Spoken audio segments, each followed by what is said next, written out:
Pernah kepikiran nggak sih, gimana jadinya kalau sejarah kita itu belot sedikit aja? Nah, hari ini kita bakal main-main sama imajinasi. Kita coba bayangin gimana ya wajah Nusantara ini kalau ceritanya beda total. Oke, jadi ini dia pertanyaan besarnya. Gimana kalau Indonesia itu nggak pernah dijajah? Ini bukan cuma soal ngubah satu kejadian loh.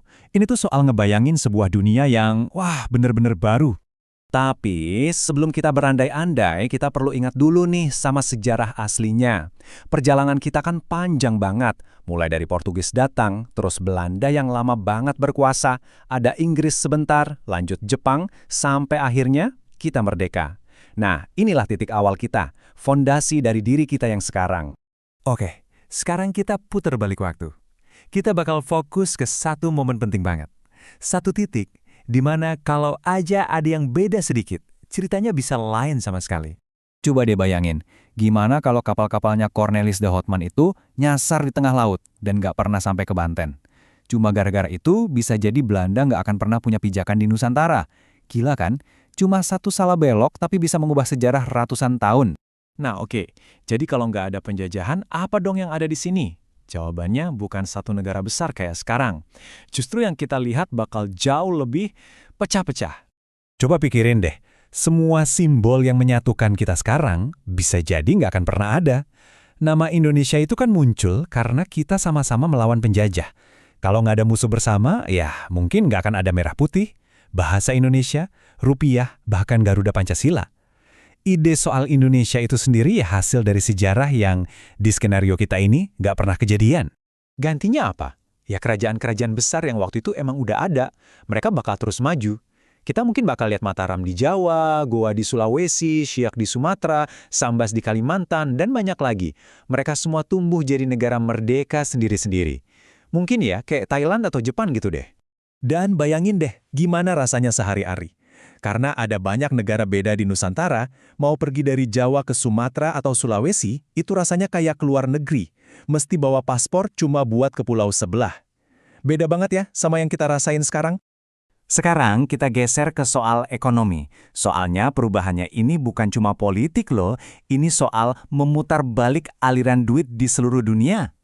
Jadi poin pentingnya tuh begini, VOC, perusahaan dagangnya Belanda itu, dulu adalah raksasa ekonomi dunia. Kalau nilainya dikursin ke uang sekarang, wah, itu lebih gede dari gabungan semua perusahaan teknologi raksasa zaman now. Kekayaan segitu gedenya, itu semua diambil dari Nusantara. Nah, di dunia bayangan kita, semua kekayaan rempah-rempah itu ya tetap di sini, bikin daerah-daerah jadi makmur. Kesimpulannya sih, simple dan jelas banget. Tanpa kekayaan yang disedot dari Nusantara selama ratusan tahun, Eropa nggak akan sekaya sekarang. Sebaliknya, kerajaan-kerajaan di sini bakal jauh lebih makmur. Peta ekonomi dunia bakal beda total. Tapi, oke, cukup main andai-andainya. Sekarang kita balik ke dunia nyata. Balik ke sejarah yang beneran terjadi, dan kita lihat apa pelajarannya buat kita.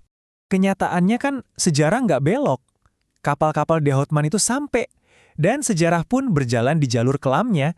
Dan ya, kita nggak bisa mengubah apa yang udah terjadi. Dan inilah kenyataan pahit yang harus dihadapi leluhur kita.